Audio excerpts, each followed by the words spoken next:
Oh, hello everyone here, and welcome here to the Daily Quest number 40. Wow, 40 episodes of the Daily Quest, even though half of them had like a 7 or 8 month break in between due to replay files being really annoying to work with, but we're back at it. Today is Educast, where we're commentating some viewer-submitted replays and educating them as well. So we're going to take a look at the good, the bad, and what can be improved on in a variety of topics. There's no specific theme. We actually have a pretty wide range of replays that we're looking at today. In other news, Blizzard has just revealed a boatload of new skins, both for Zool, Li Ming, and gosh, there's like a Sailor Moon version of Li Ming. There's these 2 new lunar skins for the Lunar Festival. They did the Lunar Festival last year. There are a variety of skins. But oh my goodness, that Jaina skin. I like it a lot. It's a nice skin. Some pretty cool stuff in general. But definitely check out that video. You can find it on the Blizz Heroes Twitter or the Blizz Heroes YouTube accordingly. Very fun stuff. Now, like I said, we actually have up to 5 replays today, time permitting. Depends on the length of each replay as to exactly what we're going to do. And we're actually just going to start off the day with an Abathur replay. And Abathur is a hero that it's really difficult to be the perfect Abathur player because of the really high skill ceiling that there is with this hero. Decision making as to where to go, when to hat, when to push out a lane, and all of these different things is quite difficult. So we're actually going to take a moment and hop on in to this Abathur replay and see exactly how this Abathur game does go down. Now again, I don't normally watch the replays prior to the actual game happening, and that is in fact true for this game. Hopefully all of these replays work out well, because I'm using OlliObs as the official Blizzard UI. Has been a little bit buggy with some of the patches as of this recent patch. Victory or death. All right, Kaldori, he's getting in there, and he is very excited about this. Now, I totally didn't click the Abathur replay. I must have renamed the wrong file, so I just lied to everyone. I'm so bad at naming the files, apparently, or I literally clicked the wrong one. But this is Kaldori's game, where he will be playing as Tassadar. Esports. All right, let's turn the sounds on. That's a pretty good idea, and we'll get this game underway. Right off the bat, Tassadar, well, what do we know about him? He is a lone support in this situation, which means, generally speaking, Tassadar is going to spec a much more defensive style than you could often see him. Reinforced structure is a really, really uncommon talent. And the interesting thing about reinforced structure on Sky Temple is, it's got guaranteed value when it comes to defending versus the structures. But to go for that versus mana retention, not something that we see all that often on the Tassadar players across the board. And we'll have to see if it really does get any big value in this game. Blue team, they've got the big bodies. Butcher and Diablo, best friends. They're wearing the same armor, being their flesh. And they just took a ton of damage AFKing in front of their wall from Jaina that just walked up to them. Amanda was just like, ha! Take some damage, and you're gonna feel the pain, bro. You are gonna feel the pain. All right, Butcher charging in, gets that cleave. The shadow charge not onto Jaina, goes for Arthas instead. Could have killed Jaina instead. They're gonna pick up Arthas. Jaina has those shields from Tassadar, wall behind the wall. Gonna throw down as much damage as they can. The Frostbolt will not connect. Diablo with the body blocks to keep Butcher alive, and he will allow Butcher to escape to safety. First shrine spawning in middle and top of this map. And we'll have to see what the teams decide to do. Greymane being played by Broiler, waiting in the bush right over here. Amanda, not going to die here. We're going to be able to walk away, but Kaldori is super low on mana already. Now, this is kind of why we almost always see mana retention talents picked up at level 1. Conjurer's Pursuit, very, very popular. Or Conjurer's Pursuit, I always mispronounce that. And Tassadar in turn is out of mana, but they managed to get that kill. Tychus with the big DPS. We do see that is going to be Kel'Thas rotating back, but top lane being held by blue team by Nemahi here, playing as Raynor. Okay, mid lane, we do see this 4v1. Very risky for Butcher to be doing this, but Greymane goes in, barely getting that shield. Nicely done from Tassadar, keeping Greymane alive, and Butcher has to back up. He wants to tap as well. He's waiting for it to become available, but it dies before it can do it, and Butcher is very sad. Clutchu. That's like Cthulhu's sister. Clutchu, the what is Cthulhu even? Like, is he a god? Is he a squid bro? Like, I don't really know the lore of Cthulhu. But Clutchu is going to be his sister regardless for today. All right, rotations up here. We do see Arolo using the Radiant Dash forward aggressively. Just opts to back away once he realizes it's a 3v1. But Pi is going to die as he goes a little bit too far forward. That Howling Blast, not quite enough. And Caldora is just constantly out of mana. Not having any of those mana talents really makes it difficult for Tassadar to maintain that mana. And also, he hasn't gone back yet. He's constantly in these engagements wanting to keep his team alive, but that one shield he's able to throw out was pretty much going to deplete his resources. Level 4, we do see that Tassadar went for the Leeching Plasma. This is going to give a lot more healing, especially when you throw it on a hero like Greymane, if he can get that big damage. But Broiler, not going to be able to get out of that, does end up falling. Amanda, going to take a ton of damage. The Living Bomb, not quite enough. The shields are there in time, and Amanda lives once again. But there has been quite a few deaths. I mean, we're already looking at 3 deaths on the side of either team. Actually, no, 4 deaths on the red team on the right. So very, very blow-up game. Yeah, Tassadar was indeed and reinforced structures could come through here if he casts it there to try to help keep that forward alive. No, he's going to try to give Tychus a little bit of freedom to push forward, popping that overkill, but not quite enough damage. Butcher with the stun, and then the slam follow-up by Diablo, but still not able to get the kill. The peel is sufficient, and Raynor has to back away with the rest of his team as 4 members are rotating up. A lot of experience being missed here in the mid lane by the red team, but if they manage to pick up a kill, it could be nice. Right under the nose of them, we see the Hearthstone being successful, but they do manage to pick off the single kill onto Raynor. Now Arthas doing his absolute best to soak these 2 lanes. He's been rotating between them. He was soaking bottom just a moment ago, but he's now missing the bottom wave of experience as the blue team has also been rotating back and forth for that experience. Next shrine, bottom lane, as always, about to be spawning here, and Ruckus sitting on that point. Looks like they're going to get ready, and then we do see a red team making their way down. They're collecting these giants on the right side, and Tassadar gets caught by Butcher, but Dimensional Warp, good for the disengage. Shadow Charge with no overkill by Ruckus. It's always peculiar to see Diablos do that. It's almost like they're trying to peel, but Amanda getting caught. The shields of Tassadar getting him out of there. Living Bomb not quite enough for the kill. And we do see that the Relentless Onslaught is still going to be on cooldown for Butcher. So Jarvis is not going to be able to rotate. Arthas spent 10 years collecting that giant camp, now making his way into the battle. The charge going around onto Jaina once again. Amanda gets the shields, trying to stay alive, blowing up the Butcher, but he is just cleaving through everything. The Butcher's brand being rather impactful, and yes, that is going to be a kill. Arthas and Tychus fighting Diablo. They zoned out the Karazim. Words, boys. And it's pretty even trade so far. Talking is a very hard thing when you're just not ready for it, and you're being assaulted by a cat in the real world. Why do cats do this? Why do you do this? No. Oh, God. Esports. Bottom lane being controlled by the red side. We do see Raynor is moved to soak the mid lane. This is the correct thing to do. When your team is not able to contest that point, you want to make sure you're at least soaking experience as efficiently as possible in those scenarios. And, well, Raynor is, he made the right call. Experience is pretty darn even as a result. And Caldora going back to base.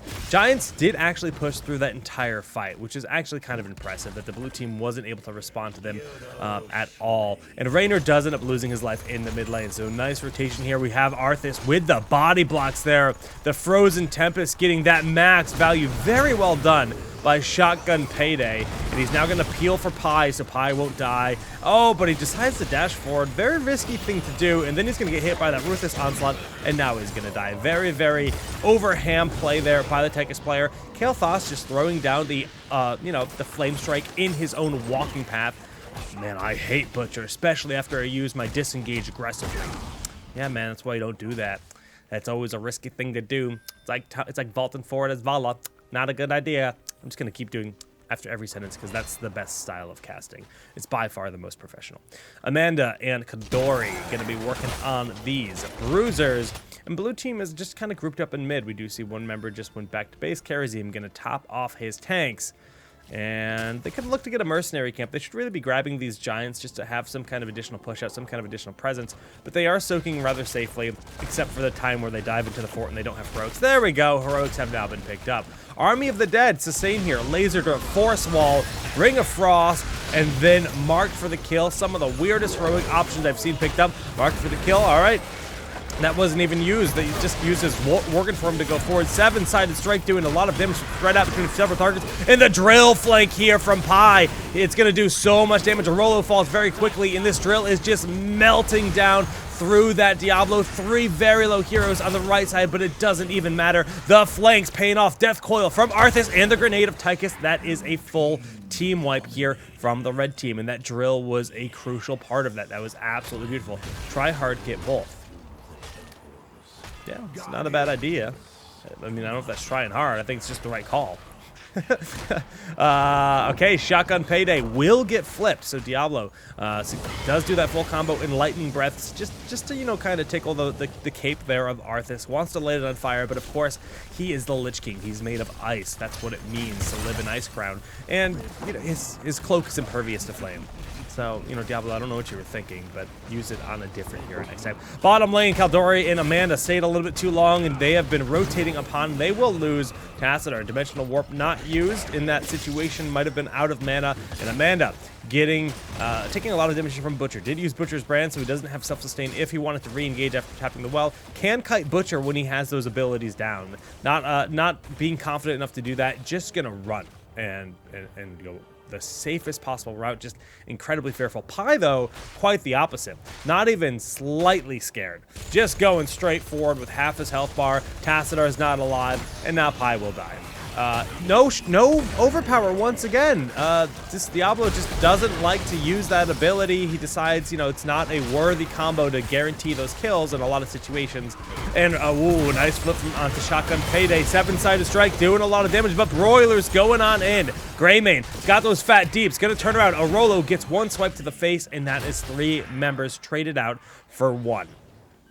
Or none? None.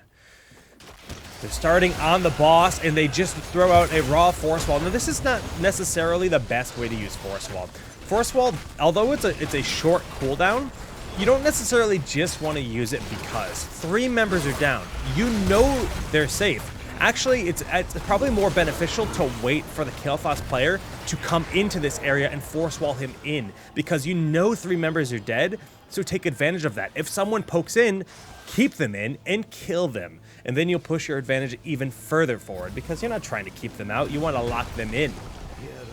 Okay, Raynor ends up falling again in the middle. We do have that Hyperion going down mid lane. Will do a lot of damage. And we do see that the Bruiser camp is the next point of contention here for the red team. They want to get aggressive with their options. The boss is buying the attention here of the blue team, so they know they're safe to do this. Almost a 2-level lead at this point in time. And again, this Force Wall, I mean, it's cute and all, but it's just kind of a waste of mana at this point. It's not really accomplishing anything. You have Oracle to reveal if you're being approached upon. Use it for those situations and just, you know, be reactionary with it. Don't just blow all your mana casting that ability left and right. Okay, we have a shrine here in the top lane available.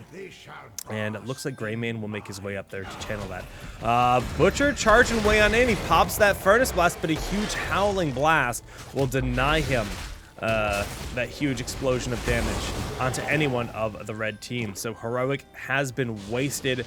Greymane in position. All 3 forts still standing, but incredibly squished here on the red side. Actually, these giants will most certainly eliminate this bottom fort, and the red team in position for this top shrine. Having a slight advantage when it comes to structures, blue could simply opt to try to just take this out and then take this out to really kind of even up their experience. They need level 16, and the most crucial thing for them is getting experience in general.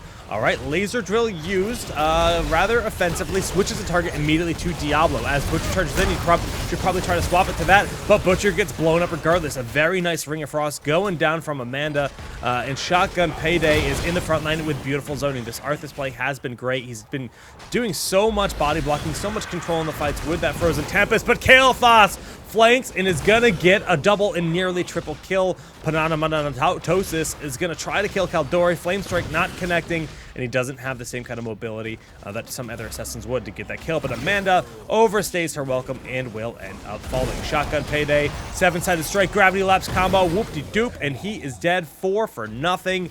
With a level 16 advantage, just 2 clumped up for that Kael'thas flank, and they pay dearly with a big destructive loss of a team fight. We talked about these Giants in the bottom lane. They managed to pick up that bottom fort, middle fort, just a hit away, and yes, this is the right call. Push in and just quickly blow up this fort, and then you can back up. Now the blue team suddenly has an experienced lead. We can see Ruckus here on Diablo going to start working on this camp here on the left side, mid side, bottom side, whatever side we're looking at, and then his allies are in a very aggressive position. Furnace blasting to kill a knight camp. Furnace blast. 90-second cooldown. 75 mana. In what world is it worth grabbing a mercenary camp for a 90-second cooldown? I'm sorry. Bad Butcher. Don't do that. That is... No. No. Whew. That was something new. That is next level. Diablo. Nice force wall kill. Didn't even know it did damage. I don't think it does, but it looked like it did. Top lane, they're just pushing hard. I mean, you know, imagine if Furnace Blast was available. Oh man, this Furnace Blast could be sick. It'd be a kill. He'd be dead. Good thing we got those knights though. Oh, I'm dead now. Butcher plays. All right. Well, we do see 4 members of the blue team have now overextended and thrown their lives away for, you know, exactly 0 damage on this keep. And they did take down the 2 towers though. 1,500 XP, or no, 1,300 XP. Nice. Shotgun payday with the Howling Blast. Rooney penetrating round will not be enough to save his life. That force wall, yeah. Now you're in a pen, and your brother Tychus killed you. Just because they wear the same armor doesn't make them brothers. I get it, but I'm still gonna call them siblings. Popping those shields left and right, looking at the talents. Tassadar's full-on shield talents. He's not even reading them anymore. He's just grabbing the talent. Generally speaking, when you play solo support Tassadar, you should probably go for Dimensional Warp. Now, the thing about this is it means that you just have a ton of self-heal available as Tassadar, and you can kind of tank a lot of damage and then heal yourself up, and you're very safe. And then you can spend the shield on your allies almost always, and that way they're getting a lot of support. Going for evasive shielding, it's at the end of the day, it just doesn't have the same kind of effect for your team as a support. It's more an aggressive talent than a defensive talent, and as a solo support, you should pretty much always get prescience with Dimensional Warp. Okay, we do see the bottom lane does in fact have this camp being, or the shrine being controlled by the blue team, so they're getting a fair amount of damage done. They're working on this back wall, and they have this lane pushed out pretty well. They need to be careful of this rotation. Diablo going forward. He gets the flip onto Amanda. Arthas is in the front, really buying time for the rest of the team to just burn through Diablo, but Tychus is still not here. Tychus needs to get down here. Raynor also not in the battle, but those zombies on Arthas, that heroic really paying off. The drill popped offensively. The roots will lock down the one player, and Broiler able to get a kill. 2 for nothing in favor of the red team. 7-sided strike split up between several targets, and we do see that big storm shield going off, denying pretty much all of the damage. Now we have Pneumonomatosis trying to mount up, but the wolf boy, does he launch? Does he launch? Grenade? Oh, yes, he gets the connect, and he dismounts him. Now we have Tassadar throwing down that raw force wall, the bombs, the explosions, and the Dimensional Warp. If he had Dimensional Warp, he would have lived, but not quite in this situation. Still, they managed to pick up the kill, but this is a much longer death timer. Full minute here on Tassadar. The rest of the team, no support, working on this boss. Should be successful in picking it up. Bottom lane has Giants working on this bottom keep. So, you know, this is kind of like it's like a fine situation, but it's not a good situation. They really need to respond to this bottom lane. They're pinging furiously right now, saying, hey, guys, you know, we just lost half the health on our keep for no reason. Hey. Oh, no, I'm just going to get these Giants. No. Oh, is she going to pull a Jake? Is she going to die to a siege camp? No, Amanda. Whew, better than me. Better than me. Got out. Greymane came in clutch. Good thing these Giants are still pushing. Guys, always clean up Giants like this. Like, they're losing a keep for nothing. It's kind of hard to justify picking up a camp when you could clean up a camp and then pick it up. Just kind of like some very ineffective decision making. Also, I want to point out the fact that we have pretty much never seen this talent put to use. Reinforced structure. The Heroes of the Storm is such a team fight centric game, and this might be a map where you'd say, hey, you know what, reinforced structure is probably pretty good because the temples shoot my structures, but you don't want to be sitting near your structures shielding them. You want to be fighting over the temples. So at the end of the day, it just doesn't pay off compared to the abilities that will help you keep your mana, you know, nice and topped off as often as it can be in these games. Alrighty, well, it looks like they're opting to split temples, and for the red team, this is definitely the, you know, preferred situation. Raynor, you know, he doesn't like his team very much. He said, you know what, guys, we're a little bit behind, so I'm just gonna quit. You know, this is like the best mentality you can have in any video games, to just give up and make your allies miserable. And Raynor's all about that. You know, it's really just the best sportsmanship you could ever hope for. So Raynor just AFKing in base. Red team will control the top temple. They will take out all 3 of the keeps. They are all down. Looks like the red team might lose 1 keep, but they're already mid rotation. And nice force while they're onto Butcher, and that should amount to a kill. Raynor still AFK, but both of the temples have been expired. Kael'thas will end up dying to the Gilnean cocktail of Greymane, and it looks like Kerosene will also fall, and the red team is now at match point situation. Pinging on the core, they can go and end it all here, and this should be just about it. Shotgun Payday with those fat shields on his face, throwing down that guaranteed force ball that will expire before the lightning breath even ends, and Amanda somehow is still alive. What is happening? All right, Amanda has fallen, but the blue core will also go down. Raynor decides, you know what? I wasn't AFK. I was just waiting for them to come to me. I'm just that manly.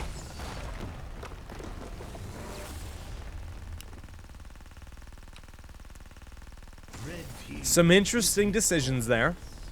Some lessons learned. This is what Educast is all about. We see a lot of good, and we see a lot of bad. And that game had a lot of really decisions I never even thought could be made. So that was educational for me. I learned some new stuff. And, you know, esports, boys. Thank you so much for the replay, Caldori. And, yeah, I mean, your build definitely can work, but it was a little too hybrid to be solo support, I think, at the end of the day. Sky Temple. All right. It was a fun game regardless. Now, we do have many, many replays. I said I was going to cast an Abathur replay, and what the hell? I named this replay Abathur by Scooter, and this is totally the game we just cast. But then I copied the same file twice, and I have this replay in there twice. So where's my Abathur Scooter replay? Because I wanted to cast that. Because this has a draft for us and everything. So I'm re-downloading that. I'm going to drop it into my folder. It's going to be called Towers of Doom. I'm just not going to rename it. Towers of Doom. Yes, this is where we wanted to start. And we actually have a Hero League draft. Now, the compositions, we can just boot it up and talk about it as we have it here. Went as follows. Who picked first? Does it say that? It doesn't say who picked first. I'm going to assume it was Kael'thas. So we have Kael'thas, and then Murd and Jaina, and then it was Diablo Zeratul, followed by Raynor Medic, and then Vala Tyrande, and then Abathur as a last pick, I believe. Now, I did not change the scene, and that was probably very confusing to listen to. But, yeah, this is Towers of Doom, Hero League game. I think he said it's around 3k MMR. And Abathur's a hero that's got a really high skill ceiling and can have a really massive impact on the game.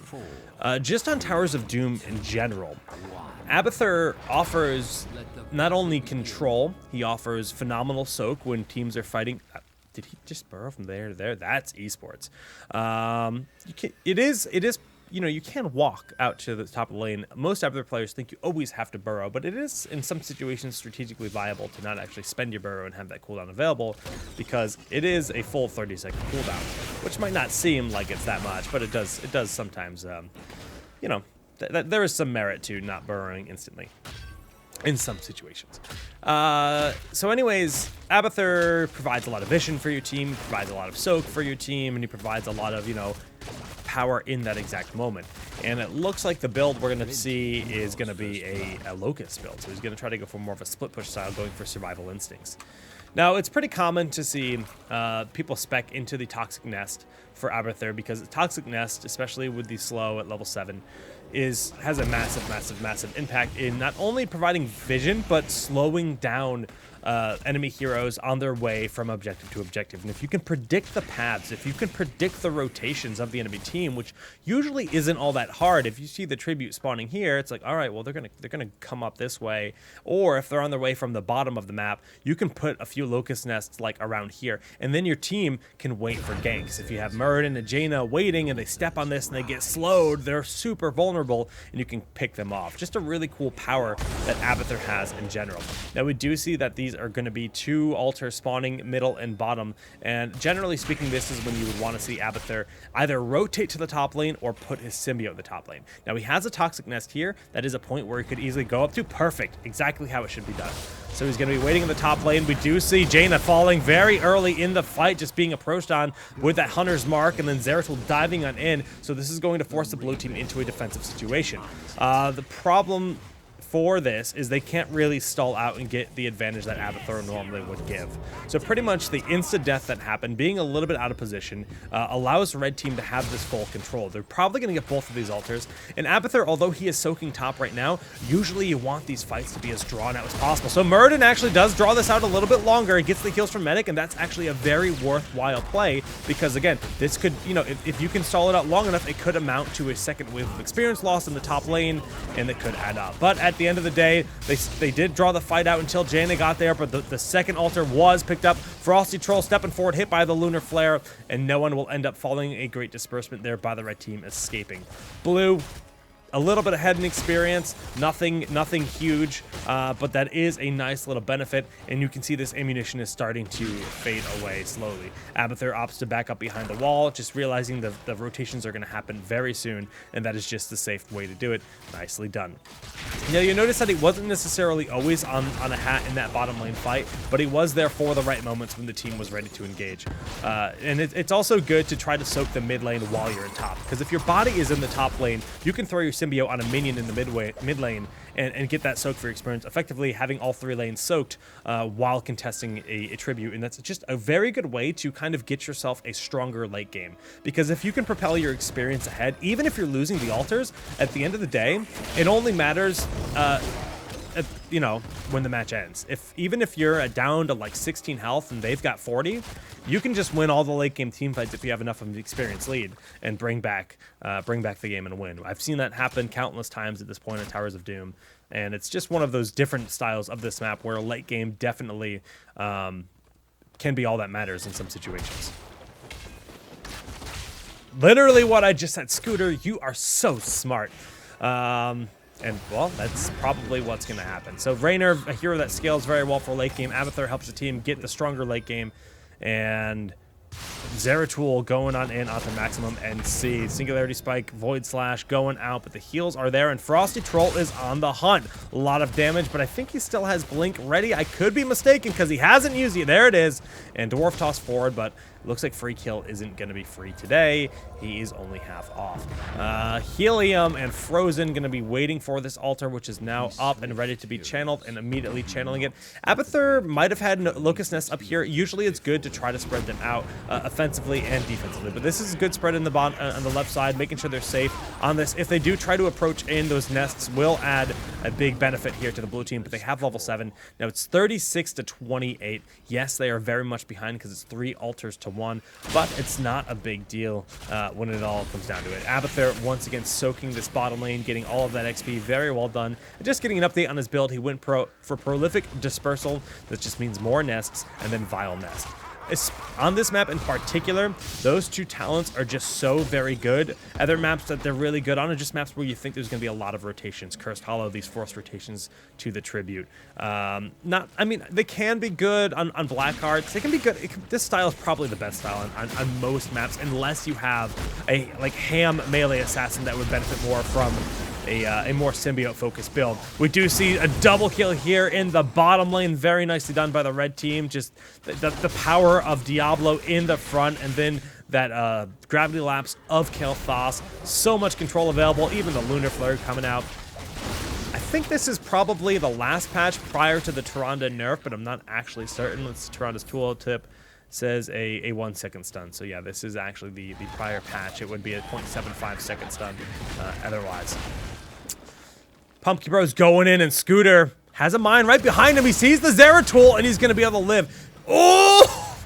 If Medic wasn't there, that could have been lights out. That mine was crucial. The slow provided by that mine really gave him the space he needed to waddle away from that Zeratul and not just outright die. Also beneficial that he wasn't in his symbiote form at that exact moment.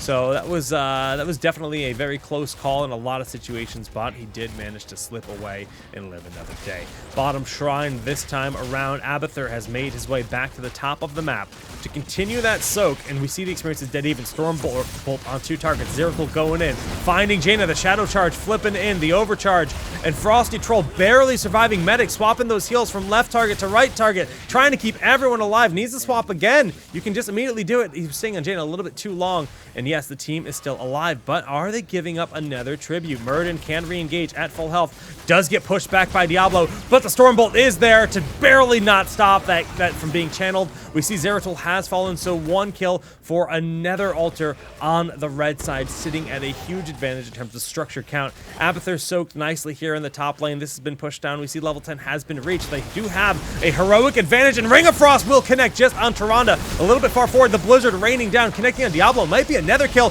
Dwarf Toss aggressively, Hyperion above. That is, of course, the Abathur clone, and well worth it for the kill. 100 souls were used there on Diablo for him to respawn, and he'll be back in action in just a moment. But Hyperion treading in, they could easily just push down these 2 towers and back away. Trying to get this fort when it's at full health and there's, 4 members ready to defend is a little bit of a risky thing to do. But it's, yeah, and when you have this boom call, you know it's time to leave. But they could easily just back up and grab the Shamblers. They've already weakened this lane a lot. They did a bit of damage. These Shamblers are going to push that issue. So don't make those risky calls where it's like, all right, we could really just push in and kill this fort now. Weigh the risk and reward. It's like, or, well, we've already pushed down the wall. We've now weakened its fortifications. We can grab the Shamblers. And the Shamblers are just going to make it that much more vulnerable and give you this, just a much safer option to either kill it with the Shamblers or kill it after. Again, risk and reward. Where are they? We don't see them on the minimap right now. Don't try to contest their point with 2 to 3 members. And, they got a rude awakening. But a nice call by Scooter to use the heroic here to get in there with the Jaina clone. Void Prison buying some time on the allies. That was a defensive Void Prison, not the most common thing in the world. And the double Jaina, one of the most powerful clones in the entire game, is working out. We see Apocalypse has been used, only connecting on Morales in the back. And the triple pierce, the max value, a full support Tyrande. We talked about this in a daily quest recently where we did a full Tyrande style. This is the best way to build Tyrande, not for the full support style. And also, the Sentinel with Pierce and Empower is very good for just interrupting channels of the altars. So super, super great utility, and it makes Tyrande a good damage dealer and a good support and a good stuff. She's good at everything. That's why she just got kind of nerfed across the board, minorly, but still nerfs. Rain of Vengeance going in. Frosty Troll jukes the second charge. Ring of Frost on a Zeratul that should be lights out. Yes, he will fall. Great use of that Ring of Frost, just denying him any retreat path since he was already slowed and kind of immobile. Oh, but Scooter gets caught out by Helium. Why are you not playing a healer, Helium? But good kill here. Great presence of mind, just realizing that Abathur was soaking. He noticed the Locusts were in this lane, and he picked him off. Frozen trying to escape. Elsa and Ana, they want to live on, but Elsana, are you watching the stream? Bottom fort will go down on the side of the red team. This is going to give a nice advantage in terms of just decision making. Oh, Lunar Flare not quite enough for the kill here on a Muradin. Wow, that Dwarf Toss, super aggressive, but he misses the Storm Bolt, putting his medic in a weird position, forcing him to come back and defend, but this keep is spawning in their favor, so it's really not that bad. And if the Storm Bolt comes off cooldown, which it should in just a moment, oh, but Void Prisoners is not enough for the Blizzard to stop crashing down. Beautifully done by Jaina. Jaina making some plays this game. The Storm Bolt goes out. Where's the Cone of Cold? There it is, but not confident enough for this kill. Kael'thas rotating down. Bottom keep picked up. They gotta kill. Here's what you should do in this situation. Grab the Shamblers. Grab the top Shambler, and then grab the left Shambler. You want to get the offensive one first, and then immediately push out the mid lane. Try to escort these Shamblers to try, yeah, see, guard them. He's even making that call, Frosty Troll, with the correct decision here. They still have time to grab the other camp, but they're opting to go for mana, and that's not a bad call either. They're just going to go back and get ready for this next phase. So the call I said about grabbing both of them and pushing mid was then, you know, nullified due to the fact that the altars are spawning, and they are just preparing for this altar fight. These Shamblers will take out this tower, so the top lane, or the mid lane is starting to become exposed. The bottom keep will be grabbed here by the red team once again, but it should be the mid altar picked up here. They should be able to start channeling that. Yes, they're zoning. The Sentinel going out. Nicely juked there by Medic, and Muradin is down here stalling. Abathur clone helping him. They grabbed the mid altar, and now they can rotate down to the bottom lane and contest this. There should be 2 altars for the blue team. A huge Rain of Vengeance going out, but the Ring of Frost is much bigger. Helium will fall very early. Muradin dwarf tossing to safety. Medic trying to get to him, but not going the correct path because this Phoenix zoning. Apocalypse hitting all 3 targets. Oh my goodness, a beautiful Apocalypse. And that stim drone, though, on Raynor is just too much. The Abathur hat plus a stim drone going over, getting Tyrande. Somehow this Medic is still alive, and it ends up being a kill from Zeratul. So 2 members versus the 1 of Zeratul. Does he have the damage to kill Jaina and Abathur and Raynor? He does not. 5 for 2 trade there. Abathur pushing out the top lane. We do have all 3 keeps exposed, but still at decent health. And Abathur is going to be able to barely burrow charge away, getting away from that Diablo that was looking so hungrily for a kill. 24-24, it's been evened out, but the experience in favor of the blue team, almost level 16 at this point in time, and the tunnel snakes have spawned, so we now have these little loopy holes at the 12-minute marker that both teams can utilize. Shamblers on the left side are the safe option here for the blue team. Muradin is a little bit far forward, though. Team needs to be paying attention to this. He has to pop Avatar to stay alive. The clone of Abathur is sufficient to pick up the kill and Kael'thas. Well worth it. 2 heroics spent for a kill with a 30-second death timer, and they didn't lose their Muradin. So very good. Such very good reactions here by Scooter. The Sentinel just hitting 2 targets. Ring of Frost not quite as valuable as some of the previous ones. And this VP could be devastating. Lunar Flare just a moment too early. The Rain of Vengeance just connecting a single target. And Jester super ready to keep diving in. He's got those heals. Shadowstalk is doing a lot of healing. And that stim drone on Raynor means blue team is ready to keep on fighting. Diablo is now just like a little plushy doll for a stimmed Raynor that has Giant Killer late in the game. No, he didn't go Giant Killer. I lied to you. Steel Resolve, very good talent as well. And they're pushing everything. They're pushing in hard, but this is a very risky thing to do. The keep actually ends up killing Muradin. Kael'thas is back alive, connects the gravity up, Flame Strike on all 3 targets, Living Bomb and Phoenix connecting everywhere. Needs to be a full-on retreat. Jaina falls, Lunar Flare onto Raynor, who walks right into it, and they just need to retreat. They didn't get the keep. Oh, they did get the keep. So there's that small benefit to it that the Hyperion was able to finish off the keep. That's a nice small win, but it's still a lot spent to do that. Free kill, looking for a free kill, but the Abba clone is buying space for maximum INC, maximum incoming, to start channeling this. The Lunar Flare will be there in the last possible moment, but Scooter is stalling. He is stalling for a long time, and he kills Kael'thas. I don't believe it. Sentinel, just a moment too late. So we do see the left altar has been picked up here by the blue side. Red side still trying to channel there. The Abathur bought a lot of time.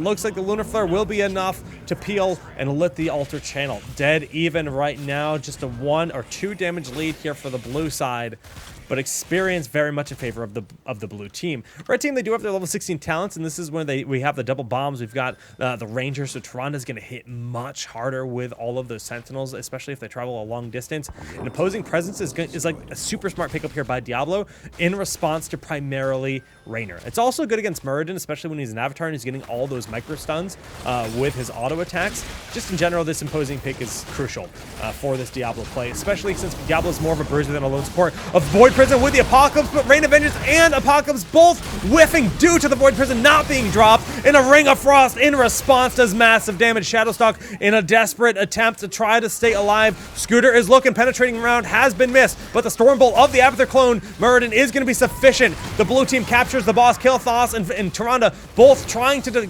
pick up that boss are overextended, and they are all going to end up losing their lives at this point. The penetrating round with that 1.5 second stun, still not enough for the kill, but that final auto attack will pick up the kill. Diablo did have his souls and he respawned, but he is all alone versus 5 members of the blue team who have now picked up even more damage, and they can start working on just dominating the keeps. They can put the red team into a really, really clean up position. Once you, that's a really wasteful Hyperion. Just gotta say, that was so unnecessary. Anyways, we see the bottom keep is taken. The top keep is taken, and they can just grab these pumpkin rows, which are going to be a threat. They are threatening 3 damage to the core.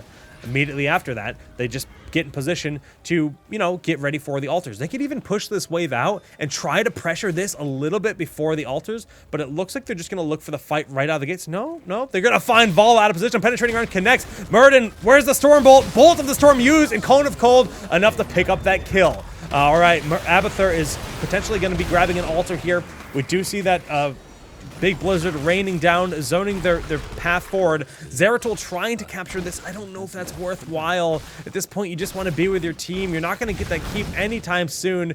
Muradin channeling this bottom one. We do have blue team still maintaining a presence here at the top. Abathur is currently in a clone, I believe. Yes, see, this is Abathur right there, zoning them all back, doing a boatload of damage. Scooter will expire. What does he opt to do next? He's burrowing. He's going to burrow right up here, and he's going to grab this altar, and Rainer's grabbing this altar. They successfully zoned them back. The Zeratul didn't even manage to get this keep in time. He was completely worthless during that entire fight, and that's one of the harder things to make a decision with. You have to realize that if you lose these altars, if you lose these fights, you lose the game. And reclaiming the bottom keep doesn't really help you either way. It's more of a do or die. You say, we have to deny the damage incoming rather than nullify some of the damage incoming. You just have to flat out deny it. And Zeratul, he had Void Prison up. He had, full health, full mana, and he spent this entire time just wailing away at a rock. He sat there, he found a plastic knife,